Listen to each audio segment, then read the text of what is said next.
This is Adam Marcus, director of Jason Goes to Hell and Secret Santa, and you are listening to the 80s Slasher Librarian. Before I get started tonight, I just wanted to fix an error I made last night. Sometimes whenever I'm narrating these books, I don't always get the pronunciation of certain words correct. And with my French heritage, I kind of feel ashamed of this one. But I said Vendredi instead of Vendredi. But Louis Vendredi is what I should have said, and I do apologize for saying Vendredi instead. With that said, we now continue with more of Friday the 13th, The Mask of Jason Voorhees, by William Pattison, writing as Eric Morse. Chapter 2, Body of Evidence. Sheriff Lloyd Landis drove up to the county coroner's building. As he was getting out of his patrol car, Dr. Bob and Phil came out and met him. "This had better be good, Bob," the sheriff said, annoyed. "My wife isn't very forgiving about me taking off in the middle of dinner." "I think this'll be worth it. Come in and take a look for yourself," Dr. Bob said. "You know I don't have much of a stomach for that." Landis wasn't kidding either. He'd always had a weak stomach when it came to viewing autopsies, which was surprising given his choice of career. Yet it had only been in the past 3 years, since he'd had to deal with the final bloodbath of Jason Voorhees, that the condition had become intolerable. "I know, Lloyd, and I wouldn't ask this of you if it was not important for you to see this with your own eyes." The sheriff shook his head. "Fine, let's get this over with." A few minutes later, the sheriff was fighting back his own nausea as Dr. Bob showed him a grisly sight laid out in a tray. It was the ragged remains of the skin of a human face, or Landis could only guess it was human. It was a torn-up mess. "What's your point, Bob?" the sheriff asked with a hint of annoyance. "Your assistant showed me that goddamn thing at the crime scene." "Lloyd, Phil had to practically rip the damn thing out of the mask." "Yeah, the guy was burned. Flesh tends to liquefy and stick," the sheriff said. "The thing is, this flesh isn't burned," Dr. Bob told him, taking a pair of tongs and flipping the mangled flesh around for the sheriff to see. "It's more like his face was bonded to the mask. But I had Phil check for some kind of bonding agent, and he couldn't find any traces on the inside of the mask or on the flesh itself." "And this is what you dragged me over here for?" Lloyd Landis asked, his pallor definitely a few shades lighter than when he'd entered the examining room. "No, there's more," Dr. Bob said, gesturing toward the covered body on the nearby table. The sheriff reluctantly followed the county coroner to the table. Sensitive to the sheriff's growing discomfort, Dr. Bob slowly pulled the sheet off the body. The smell of cooked meat, which had been a constant irritant since they'd entered the room, now intensified. "The moment we got back here, I had Phil x-ray the body," Dr. Bob said, picking up a folder from the metal table next to the body and pulled out the series of x-rays from inside.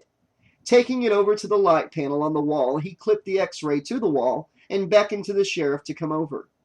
Grateful to get away from the sight of the blackened visage on the table, Sheriff Landis came over. Though Lloyd Landis had no medical experience, he did know what the human skeletal system looked like, and there was something definitely wrong about the one shown in the x-ray. "From what I can tell, there has been an unbelievable increase in bone mass." Then he pointed at a smooth section of leg bone in the image. "This is the original unaltered bone." Then he pointed to a rougher and wider section a bit lower down. "And this is all new bone. From what I can tell, it looks much denser than the original, and I can only guess it grew at an unnatural rate, thus the rougher texture present." "So you got any idea why or how long this could have taken?" the sheriff asked. "Hell, this guy went from 5'5" to over 6 foot. Someone must have noticed." "If my suspicion is right, several people noticed the change, but most of them are dead." "What are you getting at, Bob?" Dr. Bob turned back toward the table the corpse was laying on. "First, I think I'd better show you something else." Reluctantly, Sheriff Landis followed Dr. Bob over to the table. He wasn't sure how much more he could take. Though he knew Bob would understand if he threw up, he really didn't want to do it in front of his underling. Even though he really didn't know Bob's assistant very well, He knew enough about human nature from all his years on the job to spot a gossip. That would be all he'd need for the people of Crystal Lake to find out that their sheriff had a weak stomach. When Dr. Bob got to the table, he picked up a scalpel and made a small incision on the top of the corpse's left hand. Black liquid started dribbling from the wound. "What the hell is that?" Sheriff Landis asked, his nausea forgotten. "Would you believe blood?" "You're crazy," Landis said. He'd seen enough blood in his lifetime, more than enough since starting this job, and in all that time he'd never seen anything like this. No, that wasn't true, he realized. He had seen that once before. Black gunk like that had oozed out of his deputy's, Josh's, throat when Diana's daughter, Jessica, cut it when she realized he was possessed by Jason Voorhees and was about to go after her infant daughter Stephanie. "How do you explain this, Doc?" he asked. "Your guess is as good as mine right now," Dr. Bob admitted. "I checked this stuff under the microscope and I was able to identify human blood cells, but mixed in with those cells is a substance I simply cannot identify." "So, what can you tell me, Doc?" Lloyd Landis asked, frustrated. At this point, all he had was questions. "Only that I'm pretty sure our friend here is the missing kid, Ted Bateman." "Excuse me?" Lloyd exclaimed. "How'd you come to that conclusion?" "I had a suspicion about this from the start, so I checked Bateman's blood type on the computer. Even though the blood from the body is seriously corrupted, I was still able to type it as type A, which is Bateman's blood type. Also, I was able to estimate our friend's original height. Bateman was 5'4", a match to the original height of our friend here." "That's still not enough evidence," Landis reminded him. "I realize that," Dr. Bob said. "I'm gonna send Boston Medical everything I've collected. I'm sending the X-ray, a sample of the skin from inside the mask, some blood, as well as a dental casting I've made. If I'm right, they'll be able to confirm the identity." "Well, I hope you're right," the sheriff said. "At least that would be one thing solved. I've got a pile of bodies and no reasonable motive." Phil Raymond listened to Dr. Bob and the sheriff talk from the corner of the room, where he sat on a stool next to the sink and scrubbed the last remaining bits of flesh out of the hockey mask. For some reason, it seemed important to him that every trace of its former wearer be expunged from it. This is Jason's mask, he thought, and no pretender should soil it. "How's it going, Phil?" Dr. Bob asked from across the room. Startled, Phil replied, "Almost done." "Good," Dr. Bob said, as he and the sheriff started moving toward him.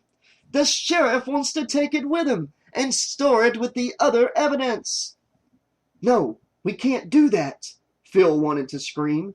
He needed to keep the mask for a little bit longer. He wanted to caress its hard shell for just a bit more. It felt so good. "Maybe we should keep it a bit longer." He tried to sound casual about it, which was hard. I really think I should give it a couple more tests." "There's no need," Dr. Bob told him. "Finding out why that face stuck to the mask isn't important to the case." "No," his mind screamed. He needed that mask. It was important to him. He wanted to feel its hardness on his face just once, to feel the embrace of its straps on the back of his head, to look through its eye holes, to breathe through its air vents. "Doctor, I really think you're making a terrible mistake." He couldn't help but let an indication of the irritation he felt creep into his voice. "Phil, this isn't like you," Dr. Bob said, surprised. "I really think you should just calm down a bit." Phil was about to continue to argue, but, to his surprise, a strange voice in his head told him otherwise. "It's not time," the voice calmly informed him.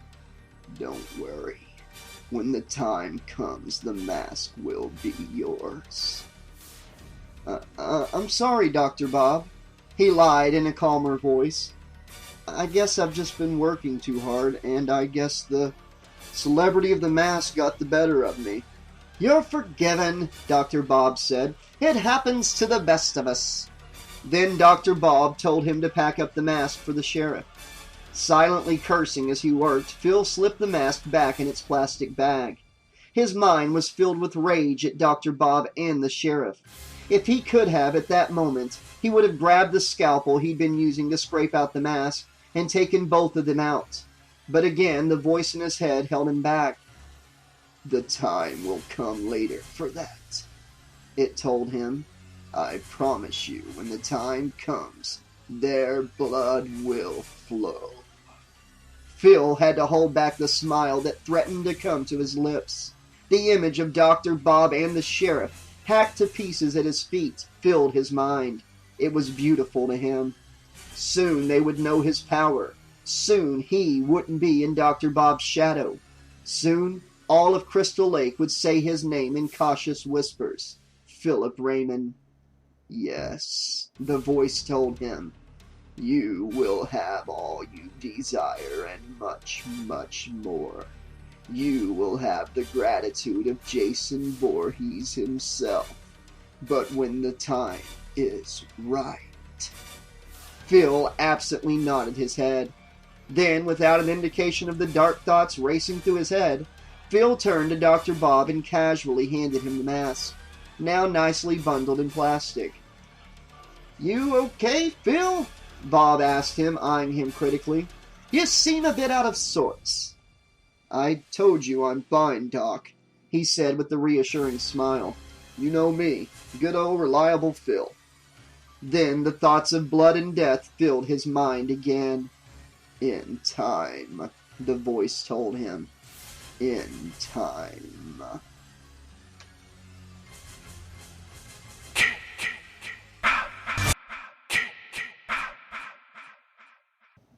Chapter 3. Those Who Wait. Phil Raymond groaned and rolled over in his bed. His sheets were soaked and his blanket had been tossed on the floor. Though he tried to sleep since he got home, he could not. He just simply could not relax. He knew he wouldn't be able to relax until the mask was his. Frustrated, he pounded his fist on the bed, got up and started to pace. "What's wrong with me?" he asked the empty room in frustration. "Why do I feel so angry? And why can't I get the mask out of my head?" "Because you are chosen," the voice in his head said. "The mask saw something deep inside of you, a hidden fire. Things you were more than likely unaware of. The mask found these things desirable and brought them to the surface. As for the hunger you feel, that too was there. The mask simply enhanced it as well."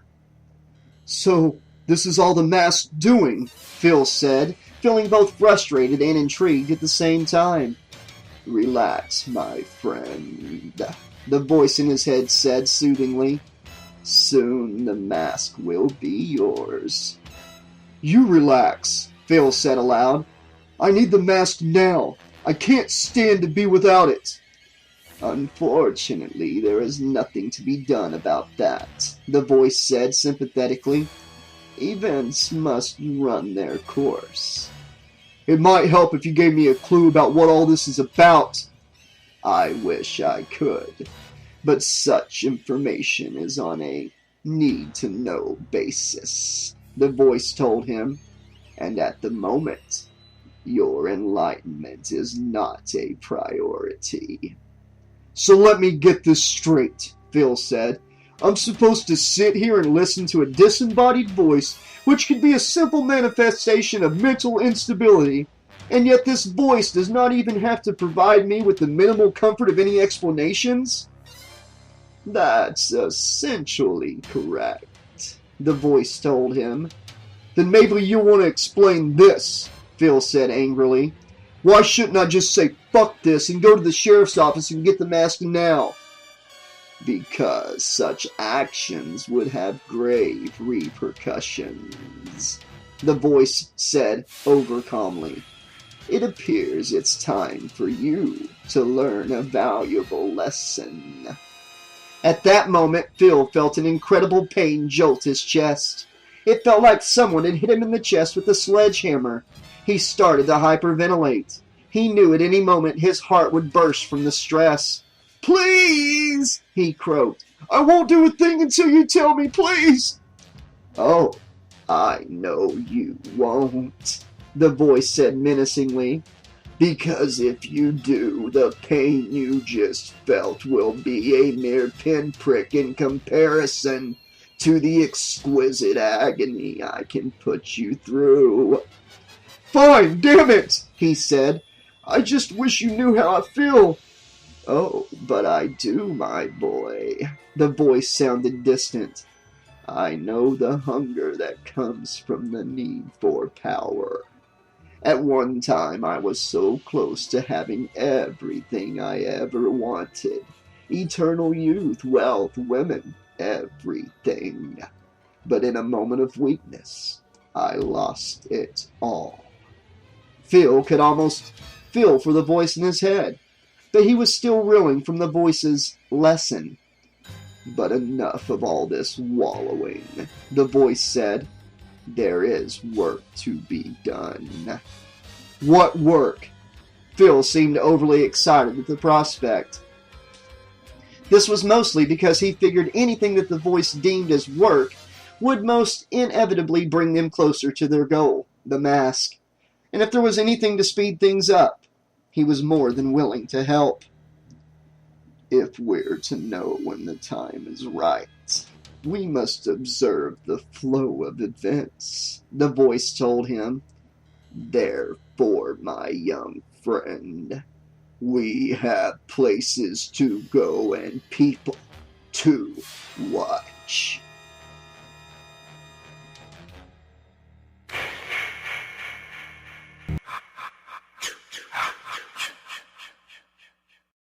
Micki came into the living room and found Ryan sitting on the couch watching television. "Is there any coffee?" she asked, yawning. Ryan had let her sleep in. It was well past noon. Ryan looked up at her, surprised. I can't believe it, Micki," he said. "You were right." He gestured at the television. Micki looked over at the TV. On the screen, she saw shots of sheriff deputies and paramedics moving body bags. "The sheriff's department has closed off Camp Crystal Lake and is currently going over the crime scene as we speak," the voiceover said. Then a shot of a white-haired and mustached sheriff came on screen. Micki recognized him as Sheriff Lloyd Landis. "I assure the people of Cunningham County that the perpetrator of this heinous crime was killed while attempting to assault 2 more victims," the sheriff said. "Thankfully, both of the young people involved are alive and well." "What about the story we've heard that these killings had something to do with Jason Voorhees?" came a voice from off-camera. Landis looked annoyed. "I don't know who's been telling you such things, but there's nothing connecting these murders to Jason Voorhees." "What about the hockey mask, Sheriff?" came another off-camera voice. "I heard they got it this time." "I'm sorry, I cannot give out any details on this issue." This started a cacophony of voices and questions yelled from off-camera. Then the picture changed to a female newscaster. "We will continue to bring you updates on the latest massacre at camp." With that, Ryan hit a button on his remote and shut off the television. "Well, I guess that's it for now," Ryan said. "At least with the mask in the hands of the sheriff, there won't be any murders for the time being." "I'm not so sure," Micki said. "Until we can get it in the vault back at Curious Goods, that mask is still a danger." "Well, there's nothing we can do for now," Ryan said. "I doubt the sheriff's going to hand us the mask and send us on our way." "Then we'll just have to find a way to get that mask or figure a way to take the curse off of it." "Either way is a tough order," Ryan admitted. "Yeah," Micki said, "but you and I have handled tough orders before." "But before we had Jack and we had some idea what we were dealing with." "I haven't had Jack for the last 10 years, Micki reminded him, "but I've managed." "Oh, pillar of experience. What you suggest we do?" Ryan asked with a touch of sarcasm. Micki ignored him for a moment and thought. "I think we should go see the sheriff and make sure he has the mask. Then we need to get more information about Pamela and Jason Voorhees. Preferably anything that could clue us into how Jason was brought back from the dead in the first place. Ryan laughed. And who do you suggest we ask? I didn't say it was going to be easy, Micki said, annoyed. You got that right, Ryan said. Then his eyes lit up. But I do know the one person here in Crystal Lake that might give us some clues. Who? Micki asked. She had little doubt about Ryan's statement. After all, he had spent most of his second lifetime here in Crystal Lake. Let's go see the sheriff, he said. Then we can go see a very old friend of mine.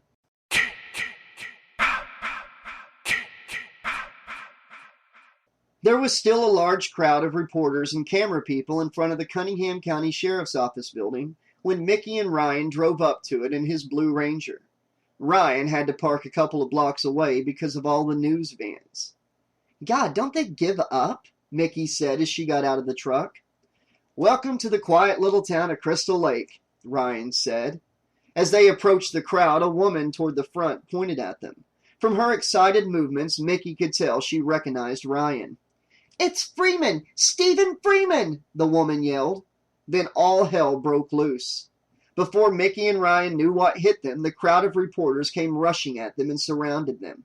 Some of the reporters pushed microphones in their faces. There were so many questions being yelled at them at the same time that they couldn't understand them, even if they had wanted to try and answer any of them. Finding Micki of less interest than Ryan, the reporters started pushing her to the side. Micki fought them, but found she was still being separated from Ryan. Ryan! She screamed, but the yelling people around her drowned her out. Then she felt a strong hand clasp on her shoulder. She was roughly turned and found herself face to face with a burly deputy. Come with me, he told her as he dragged her along with him out of the crowd. As she was being pulled along, she saw that other deputies were making their way towards Ryan. She wasn't sure if it was a good thing or a bad thing. After they cleared the crowd, Micki and her insistent escort headed into the sheriff's office building. Inside, she found Sheriff Landis waiting in the lobby. That was a stupid stunt, Landis said a few moments later when his deputies brought Ryan in. I heard you have the mask, Lloyd, Ryan said, as the deputies standing to either side of him released him. Sheriff Lloyd Landis looked at him like he was crazy. You're telling me you came down here and nearly got torn apart by those buzzards out there just to find out if I had some freak's Halloween costume? That mask is an intricate part of what's happening here in Crystal Lake, Micki said. Damn it, Lloyd, you know I can identify Jason's mask, Ryan said. Hell, I saw it closer than I'd like to. What I know is there's no way this mask can be Jason's, the sheriff said. You yourself said it went with him when he was dragged underground. I don't know, Ryan admitted. Maybe somehow it resurfaced. I won't know until you let me see it. Unfortunately, Stephen, I can't do that, the sheriff said firmly. Why? Ryan asked, amazed. Because officially you have no connection to the case. What? Ryan said, surprised. That's total bullshit, Sheriff, Micki said. You know Stephen is the closest thing you have to an expert on Jason Voorhees. Sheriff Landis looked at Micki like he'd just noticed her. What I know, little lady, is that I've got 4 sets of murders and not one of those perpetrators had any connection to Jason Voorhees. My God, is he dense or what? She said, looking over at her cousin. Then she looked back at the sheriff. They all have a connection to Jason, the mask. Who the hell is this woman, Stephen? The sheriff asked, frustrated. Oh, you've never met my cousin Micki, Ryan said, feigning ignorance. Figures, Lloyd Landis said, shaking his head. Now I got 2 of you to deal with. Then the sheriff turned his attention back to Micki. My dear lady, what we have here is a simple case of copycat murders. Micki's eyes flared with anger. For one thing, don't you dare address me in such a condescending way. I have a name. My name is Miss Micki Foster. And for another thing, if you're so sure these are copycat murders, then kindly give me a motive. Yeah, I can really see the family resemblance, Stephen, the sheriff said, amused. This one's got fire in her panties. Furious, Micki was about to respond to this, but the sheriff got in her face. The motive is standing outside that door, Miss Micki Foster. What we have is a bunch of losers who kept hearing the name Jason Voorhees in the press and wanted some of that notoriety for themselves. What about Big Red? Micki pointed out. He and his family lived in a tar paper shack. They didn't own a TV, and from what I could gather from my research, there's a good chance all three were illiterate. But the family did own a radio when they hung out at Gabe's brother's fish and bait shop. Big Red could have overheard all kinds of crap about Jason Voorhees from tourists there. And let me point out that there were rumors of abuse in that family, though none of it could be confirmed, Lloyd Landis pointed out. Miss Foster, don't tell us our job. We're not the county country bumpkins you seem to think we are. We never meant to infer you were, Lloyd, Ryan said, trying to defuse the situation. Look, it's just that Micki's had some experience with situations similar to this. And what kind of situation are we talking about, Stephen? Ghosts? Curses? The sheriff asked with obvious disbelief. Actually, something very much akin, Micki said.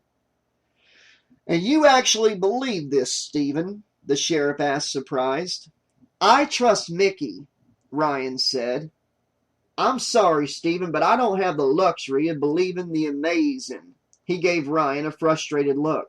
I think you and your cousin have outlasted your stay. Now, wait a minute, Sheriff. We're not leaving until we see that mask, Micki said firmly.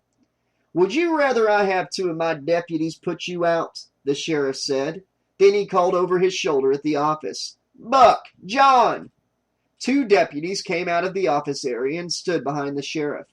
One was one of the deputies that had escorted Ryan. The other was the brawny one that had dragged Micki out of the crowd of reporters.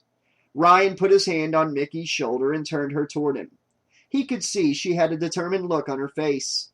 Let's go, he said. Micki looked like she was going to argue, but gave her a hard look, and she remained silent. I'd suggest you use the back way, the sheriff said. Well, that went well, Micki said as they headed back to the truck. I know, Micki, Ryan said. You just have to understand that Lloyd is in a different position here. What I understand is your sheriff is either deluded or just avoiding the truth, Micki said, disgusted.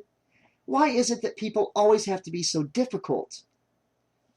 That would make it too easy, Ryan said as they arrived at the truck. So you said something about knowing someone who might be able to help us? Micki said after Ryan unlocked her door and let her in. Oh, yeah. I know someone who knows all the dirty secrets in this town. And makes one hell of a mean chocolate sundae, he said with a smile. As Ryan's Ranger drove off, a beaten-up-looking green van backed out of the parking spot 3 spaces away from the spot Ryan's truck just vacated. Then the van proceeded to follow.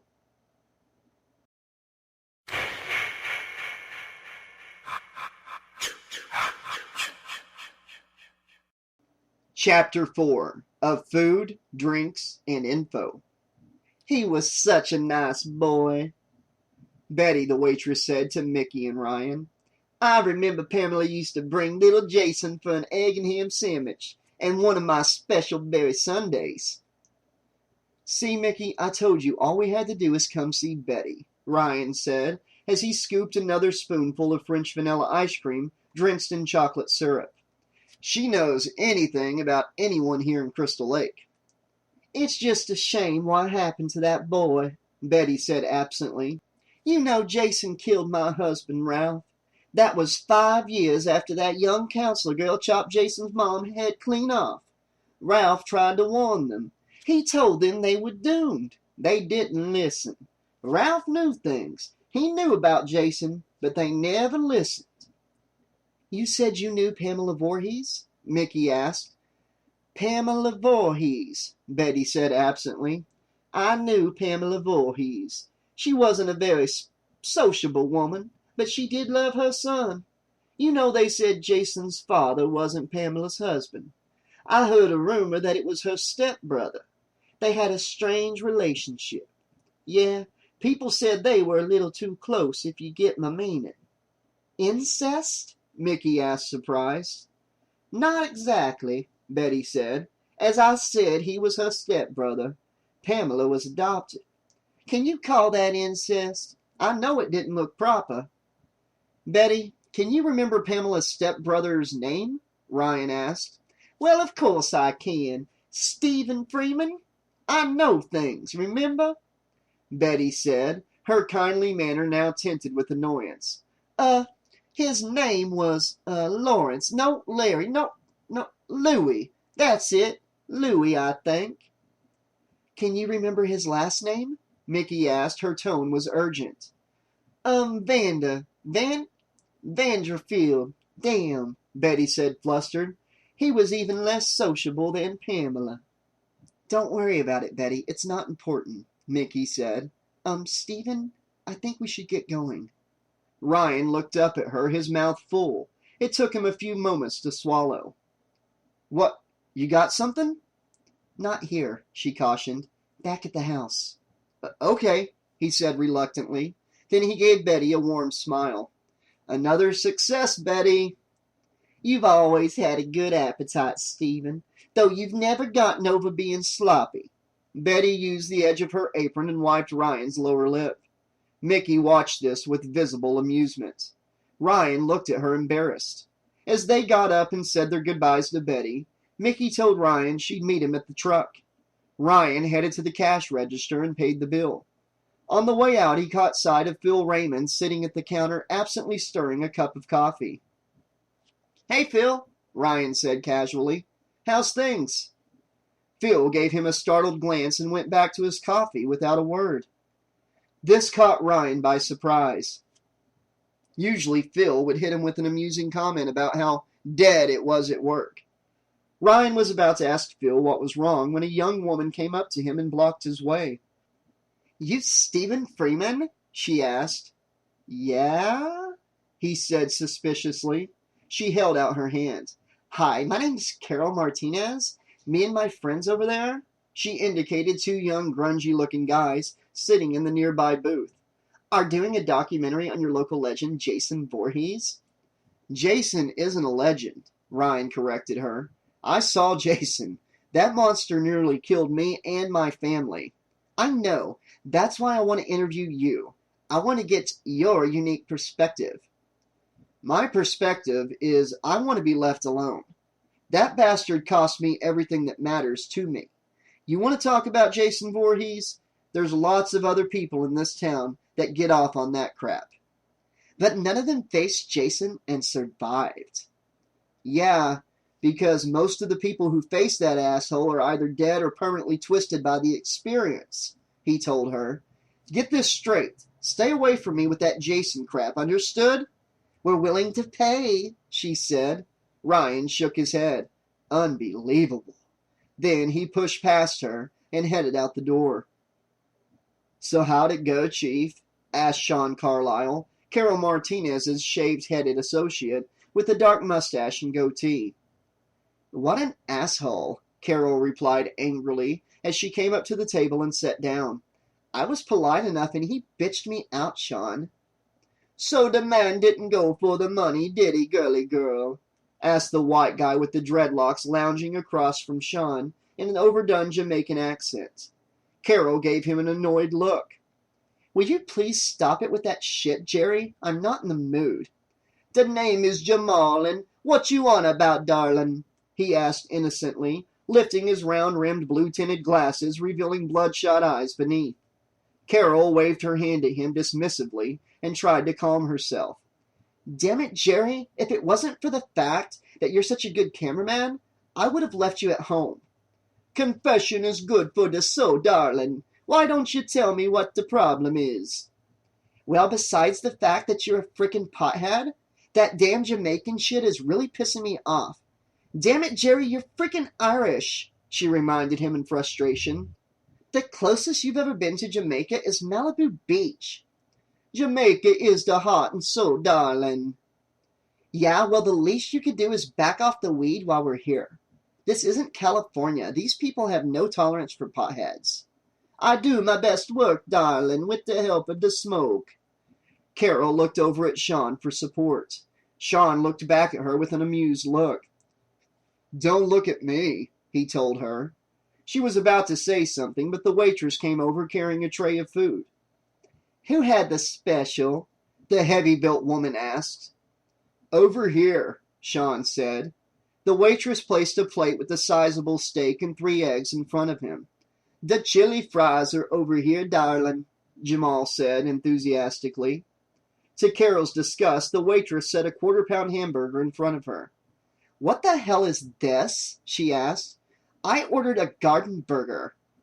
And that's what you got, the waitress told her. See the garden greens? All Carol saw was that it was an ordinary hamburger with lettuce and tomato. As you ordered our California-style garden burger. Carol's jaw dropped. Both Sean and Jamal snickered uncontrollably. Red-faced, Carol let out her breath and held her temper. Take that thing away and just get me a green salad. The waitress shrugged and took the burger away. So, what are we going to do now, Chief? Sean asked as he cut into the slab of meat before him. I mean in regard to the project. You promised the professor an interview with Freeman. Oh, don't worry about it, boys, she said, glancing down at the empty spot in front of her, disappointingly. I promise you, we'll get that interview. You know me. I don't take no for an answer. Just then the waitress returned and put a plate of lettuce with 2 cherry tomatoes down in front of her. I forgot to ask what kind of dressing you wanted, the waitress said blandly. This'll be fine, Carol replied. But, Mary? She said, catching sight of the waitress's name, which was stitched in red letters on the right breast pocket of her pink uniform. How would you like to make a really big tip? What would I have to do? The waitress asked suspiciously. Oh, nothing at all, Carol said slyly. All you've got to do is tell us where someone lives.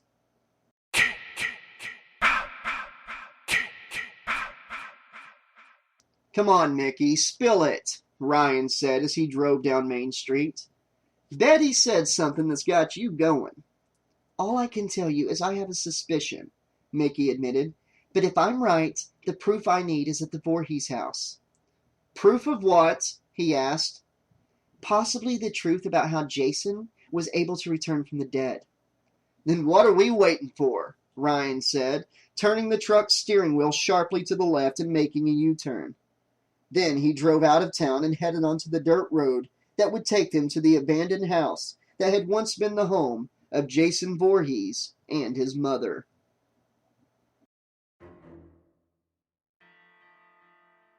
Phil sat at the counter in the coffee shop and listened while the stupid California students went on talking about their plans for Stephen Freeman. Well, children, I've got plans for dear old Stephen myself, Phil thought.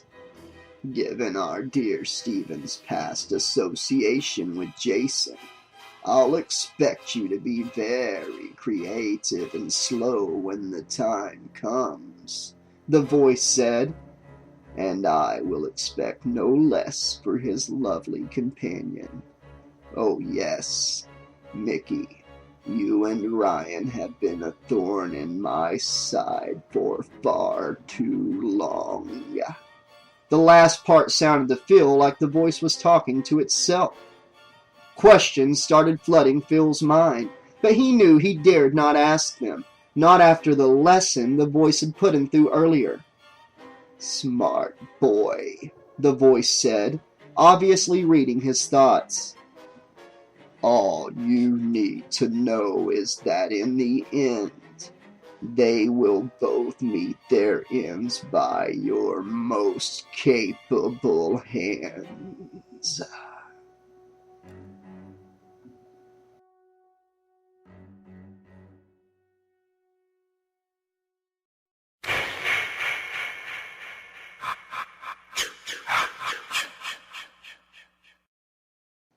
Okay, guys, this has been chapters 2, 3, and 4 of Friday the 13th, The Mask of Jason Voorhees.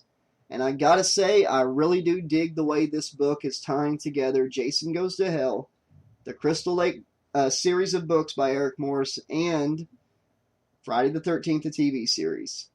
You know, I just don't know what else to say. I'm really enjoying the book so far. It's got me hooked.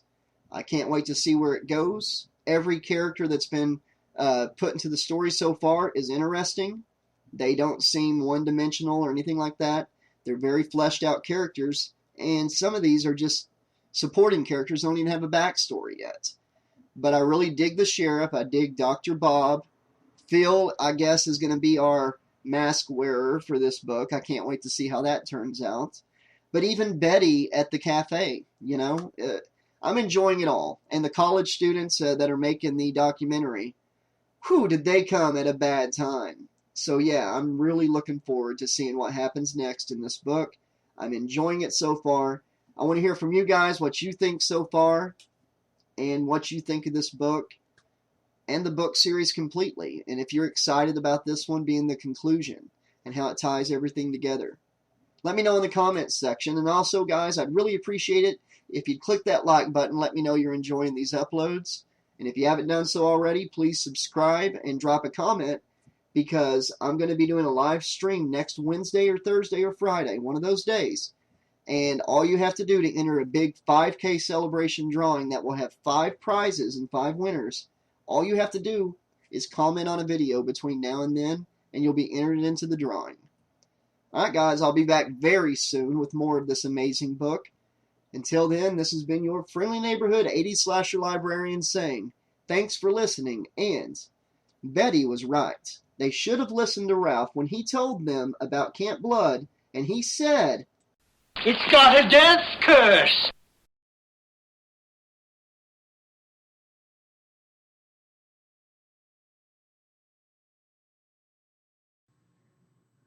Hi,